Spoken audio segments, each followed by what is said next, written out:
Toxic masculine perspective incoming. Be prepared. Hide your kids, hide your wife. Toxic masculine perspective incoming. Mm. All right. So Cap sent me a video because, him and I, we go back and forth about the Black Beauty topic, even though I haven't made videos about it in a long time. Because I've been more focusing on this stuff with the men and gender and, you know, just the gender dynamic. But anyway, this is one of the areas that's always a point of contention with Captain Solo and myself. Not too much. He starts. I see what his perspective. Excuse me. I see what his perspective is, and he sees what my perspective is. And he sent me a video. He didn't say anything about it. Just wanted me to watch it. And it's from NOIR. And she's in here talking about featureism. And the title of the video is called "Society versus the Average Looking Black Woman." I don't even know when this video was posted. I don't feel like opening up the video, and because then my recording will stop. But anyway, I'm pretty sure this video is recent. That's why he sent it to me. And society versus the average looking black woman. Now, I've pointed this out numerous times with this whole, what the garden variety black woman looks like, and the aspects of not wanting to beautify, not wanting to subscribe to femininity. Again, they think they're somehow challenging the system. I'm like, look, you're not going to be able to take non-black women who doll themselves up and compare them to black women who don't doll themselves up and then call it featureism or some other ism as to why the black woman is losing. This is where, in my opinion, black women fuck up. Okay, you compare the comparable. If you really want to prove self-hatred, colorism, featureism, you compare a dolled up black woman to a dolled up non-black woman, and then you make your argument. And I hate the conflation that she did in this video. I can't stand it, because what she did, like, she started the video off and then she started talking about fat women and transgender women and all this other shit, and then claimed that white women were getting recognized for what black women don't, right? And I'm sitting there and I'm like, why did you bring fat women and transgender women into the space? You know what I'm saying? Or women that don't wear makeup, right? Because the as somebody who used to fool with white women, the idea is the concept of the average white woman being more attractive than the average black woman has a lot to do with how they're put together. You know what I mean? Most white women aren't out here on some feminist shit like, I'm not wearing makeup, I'm not going to go to the gym. White women are in the gym right now making asses. Making asses. Okay, they're getting themselves fit and all that other stuff. You all are out here trying to fight the goddamn universe to retarded levels.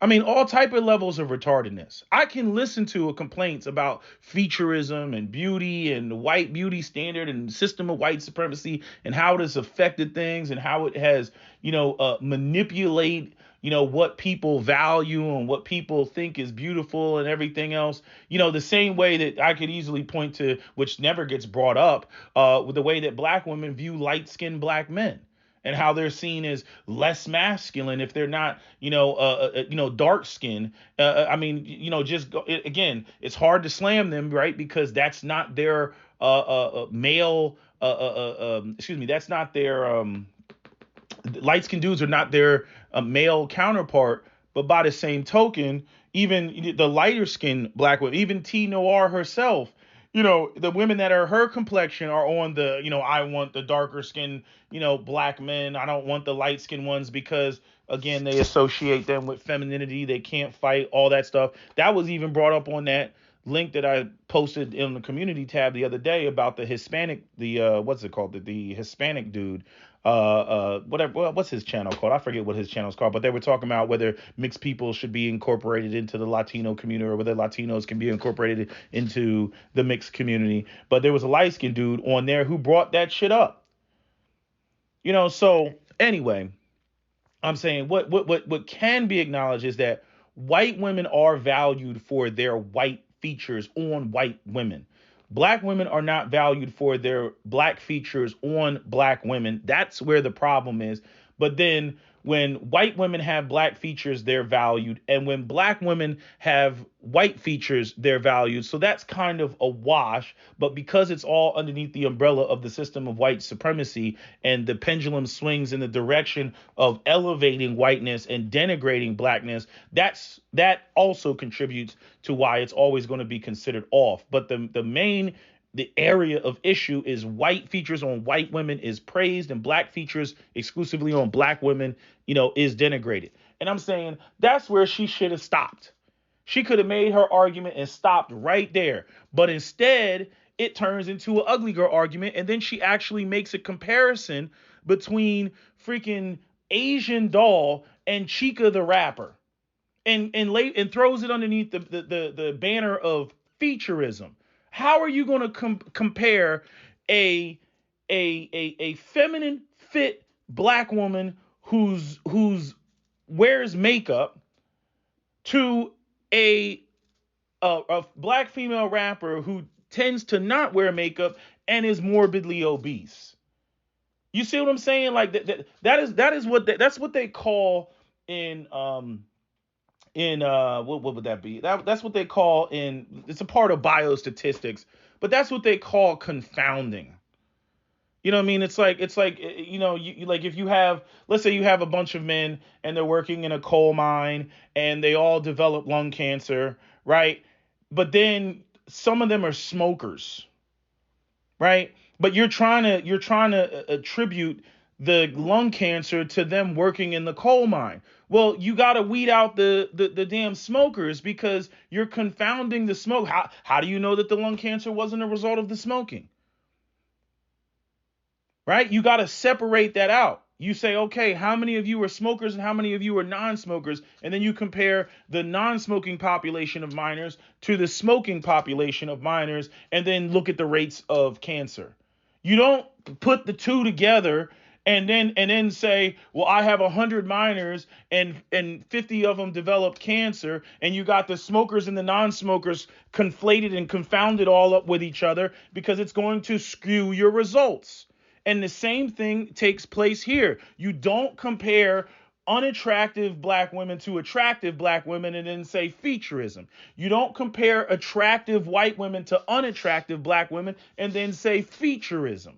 You don't compare skinny women to overweight women and then say featureism. And this is why you all get hit with you're making ugly girl arguments. Even I can see where the valid point is made in the argument. I've made this talking point about featureism myself for over a decade. It is irritating hearing people act like, oh, I came up with some shit. I'm like, bitch, I done been here talking about this crap. I'm talking about it before there were even terms for it, before it was even popular. But that's a whole nother conversation. You know what I mean? But it's like the stupidness of it, and I'll further elaborate on how dumb this is. Take these 4 pictures of Broderick Hunter and Jay-Z. Okay? What black women are trying to say is that Jay-Z is less attractive because he has more African features compared to Broderick Hunter. All right, I'm flipping it. I'm switching the genders. I'm like, Broderick Hunter, not even arguably, objectively, is a better looking man than Jay-Z. Why? Real African features? Look at their noses. Look at their lips. No, Jay-Z's features are just simply not in proportion like Broderick Hunter's are. I mean, one of the things that I can pick up, that one of them, those guys that analyze beauty, who happens to be white, he talks about hunter eyes, and ironically, Broderick Hunter has hunter eyes, but JD does not. Jay-Z has like those deer in the headlight eyes, which are seen as less masculine, more of a feminine trait, more of that whole prey versus predator look and whatnot. Broderick has it, Jay-Z doesn't have it. But to ascribe that to a particular race, and I get it. I get the fact that white supremacy has come in and skewed everything. to where black people can't even analyze their own beauty. Everything comes into question and whatnot because how much is it contaminated or affected by the system of white supremacy and white beauty standards? I totally freaking get that. Okay. But where women like T Noir fuck up is when they come in the room and then they start doing all this confounding and all this conflating and then bringing shit into the topic that has nothing to do with the topic. That's why a lot of times you all get dismissed. It's not because of misogynoir. It's not because of hatred of black women and self-hatred and all this other shit. No, this is an ugly girl argument. You're trying to push attractive people and normalize them. And I'm saying if you're trying to do that, then you have to understand how that's going to negatively affect your perception, or excuse me, not your perception, but the way that your beauty will be perceived to the rest of the world. So while white communities putting up their best, oh, we only want a bunch of white women that are between, a freaking buck 20 and 135 pounds that are all wearing makeup and go to the gym on a regular basis. Here you have black women running up trying to promote transgender women and fat women and morbidly obese women and women sisters that don't have any makeup, sisters don't want to style their hair and want to call it, some natural shit. And I'm not talking about natural hair. I'm talking about like they're just on some like hippie, like freaking grassroots, hotep type of shit. Like they're this is the whole problem with like why people perceive dreads the way that they perceive dreads. Like when you look at photos of the organization Move in Philadelphia, where they dropped the bomb on them with John Africa and all that. That's why people associate locks with that sort of lifestyle. There's nothing glamorous about it, as one black woman told me, years ago. She was like, well, that's just not glamorous. She was like, locks are just not glamorous. And at the time, the only black woman I had to really throw up in her face was Narisha Irving, who was the Jamaican, swimsuit model. You know what I'm saying? Which I haven't gone over and looked at her in years, but I'm just saying, Narisha Irving, that was the only one that I could pull up. You see, but so the whole concept of locks is associated with Rastafarianism and smoking weed and dustiness and living off the land and whatnot. It's not associated with the runway. It's not associated with Wakanda. It's not associated with anything glamorous. Hell, it's not even associated in large part, as some women that came in my comment section when we talked about this before, it's not even associated with femininity. It's associated with black men on the football field scoring touchdowns. Because, if you look at, from the early 2000s up until now, the number of black men that rock dreads while playing football is significantly higher than what it was, especially if forget the 2000s. Let's go all the way back to the early 90s with, Bo Jackson and whatnot. Bo knows best and all that stuff. Let's go back to then. You know what I'm saying? There were virtually no athletes in the 90s that were rocking dreads on or off the court. It wasn't a thing until about the early to mid 2000s. You know what I'm saying? But I just want to, post this video and have this up as documentation of the type of bullshit that you all do, when having these conversations. And I put freaking T Noir, she's in the cluster. It's like when people have like those star clusters of like galaxies and shit like that and everything. Like she's over there with the radical feminist nebula, so you got nappy headed jojoba over there, the female sex, T Noir, and for Harriet. Like, so that's like the cluster, right? And then like Cynthia G's like a cluster of her own, right? Maybe you put Paris Milan over there. You know what I'm saying? These like man-hating types that are like, yeah, and the trash bag dusties and all this shit, right? Then you got the Kerosene cluster, right, of swirlers and shit like that, and divestors and whatnot, right? Divestment zealot, she'd probably be up there with the Cynthia G cluster, right? So there's all different type of clusters that go on. But I'm saying this is a prime example of where you all fuck up your own arguments. You know what I'm saying? If you really want to speak on beauty, you know what I'm saying? Again, compare attractive black women to attractive black women. And you want to say, oh, this woman's being rejected because her features are more African or whatever. Make your argument. You know what I mean? But at least you're comparing two attractive women. Then again, I don't even know how you would compare. You're comparing like two African women. Like example, Lupita Nyong'o looks better than Alek Wek, even in her prime. Lupita Nyong'o, the average person would say that Lupita Nyong'o is more attractive. And I'm saying these are African what do you call it? These are African people. So I don't even know how you would break that down. Just like I'm saying about Jay-Z and Bryant. I'm like, where's the self-hate?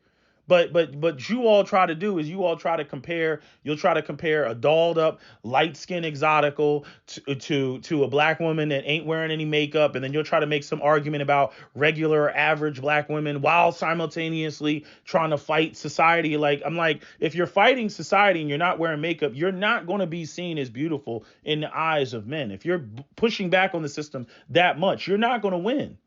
By the same token, if you're if how do I say this? If you want to make a solid argument, then you have to compare. Oh no! By the same token, you can't take those unattractive women and then put them up against attractive women, even if you're not going up against society. Like again, like more confounding. You compare attractive to attractive. You compare unattractive to unattractive.